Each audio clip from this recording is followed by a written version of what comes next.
Install Android 10 on Mi Note 2 via Pixel Experience ROM. Please check the description for important notes and all the download links.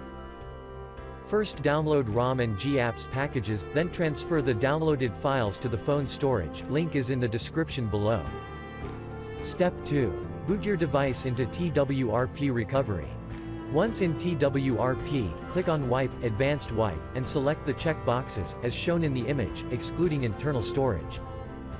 Step 4. Swipe the button to wipe the device. Step 5. Go back to the recovery main screen, and tap on the Install button.